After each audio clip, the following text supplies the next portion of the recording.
This is Lil Jon in the Rio, Brazil airport. I caught up with you twice. Yeah, it's real ironic. Yeah. It's good. How did Rio go for you? Rio was good. It was an experience. I basically had a couple shows and 3 shows here in Rio and then 1 show in Brasilia. And all of them were basically different kinds of people. So and then we went out to other clubs too. So I was from upscale to the favela. So it was cool to see all the different sides of and kinds of people here. What was the favela like? The favela is basically just like the city of God. Like the police don't go in there. Like it's just like the movie. Like if you've seen those movies, it's exactly like that. But it was the people were they opened up, you know, the favela to us and let us come shoot the video. They showed us a lot of love. Everybody was very friendly and appreciative that we was there. Because they wanted to, you know, also show that, you know, even though it's the ghetto, like it ain't all bad, you know, like it's good people there, you know. So that's basically what I saw, you know. And it was, you know, it was great to just experience that, you know. Now, do they all have?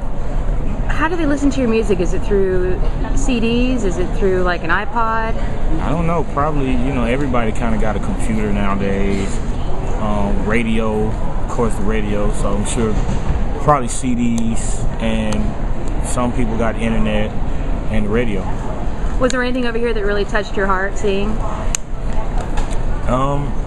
Just about one thing was just being in the favela and seeing all the little kids. Like when we were shooting the video, it was like 50 little kids just standing around on the set, just hanging out. So just to see them smiling, and you know, I'm sure a lot of them probably never seen a rap star or never will ever see a rap star in person. And to see them shake their hands, show them some love, that was cool, you know. Which video did you shoot there? I have a song called Machuca, and it's with 2 Brazilian artists, Mulher Filet and Mr. Catra. So we shot the video for that. And I wanted to shoot it here because this is where they from. This is where Bali Funk, which basically what the song is, it's a mixture of like Bali Funk and dance. And you know, I wanted to show, you know, the real deal. So we shot it. The last concert we had last night was in the favela, so you get to see the real people that, you know, listen to this music in the video, so on and so forth. And we shot it in the favela, all around the favela, in their hood, basically. So, when's the video going to be out? Probably about 3 weeks. Very cool. When did you decide you wanted to be a rapper?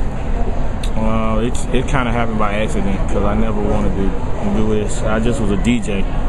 And then when I was working at So So Def, I had an artist that I would work with, and we would go out to the club and hang out too.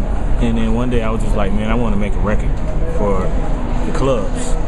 So it was just like chanting, you know, me and these guys just basically chanted on the record, and the record turned into a hit. And it kind of forced me to get an album done, and that's how it kind of started. And have you ever played any musical instruments? When I was in elementary school, I played the drums. So I started off with drums, and of course beating on the lunchroom table, you know, so the drums. What kind of music did you listen to as a child? Everything from soul music to stuff like the Too Loud Crew, you know what I'm saying, to Run DMC, to the Police, you know, everything, basically everything. And talk about your musical style. Well, I think my style is everything. I feel like I can get on any kind of song, so I don't like to be put into a box and say, oh, he's just this and that, because, you know, I feel like I'm an artist and I can do anything. So I like all types of music, and I feel like I can do all types of music. Do you have any tips for children who want to get into the music business? Well, the main thing is the one thing that they got to know is it's not easy, and it's going to take time. It's not going to happen overnight. and you got to be really dedicated and focused, and you got to be patient. You got to know how to network, because everything is about who you know. So, and they got to look at it like, if this was a regular job, you wouldn't be working 9 to 5. You'd be working 9 to 3 in the morning. You know what I mean? Like, basically 24 hours a day, 7 days a week, you're working. Because if you're not physically working, your mind is working, on whatever. You're traveling a lot. I mean, that's one of your jobs, is constantly traveling, right? And because of the car bombing in New York City, have you seen any heightened security? Well, I was in New York right after that happened, and actually I was bringing a photographer out here. They stopped his visa. They wouldn't even let him out the city, because it was like, it was like a week. To come to Brazil, you had to get a visa. Yeah. So I know that. Because of that, they wouldn't even let him come out the city. They wouldn't let him leave. So I definitely saw a change. And it was just, when I was in New York, there was police everywhere. What do you think about all the security in New York? Because I'm sure it's a little bit different in Europe. Do you think that it's warranted, all the kinds of security they have, or do you think it's just a little bit too much? No, I think it's warranted, because New York is like the postcard place for America. So if somebody wanted to do something, of course they're going to do it in New York. And you said you have an energy drink? Yeah, I have an energy drink called Crunk Energy Drink.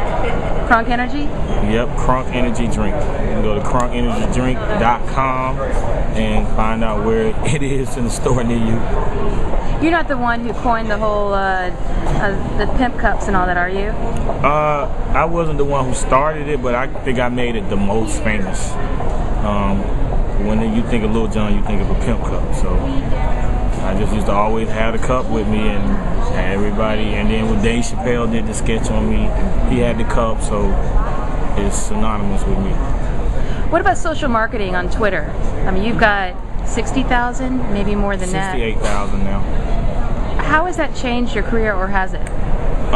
It's just a way that you can, basically, people who follow you, they can kind of live your life with you. They can see what you're doing, and it's a way you can connect, like, really personally to your fans. So, and it's always, it's for me, it's a nice way to get information out and to get stuff to DJs. And even, like, I was doing a song, Shots, for LMFAO, and I tweeted out, yo, what's everybody's favorite shots? And they told me the shots, and that's what I put in the song. So it's also a way of getting information too from people. I was in Toronto one time. I was like, yo, where can I get some good Jamaican food?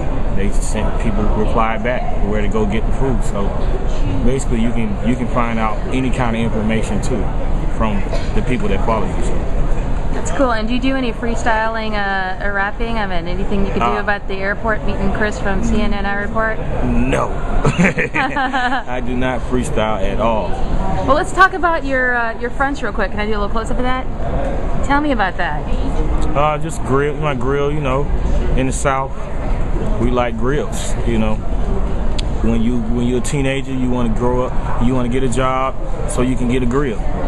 So when I got grown, I got a grill. I had the money to go get it. So it's kind of like a watch for you. I mean, you just kind of pick which one that you want to wear depending on where you're going. Yeah, I got gold, rose gold, platinum.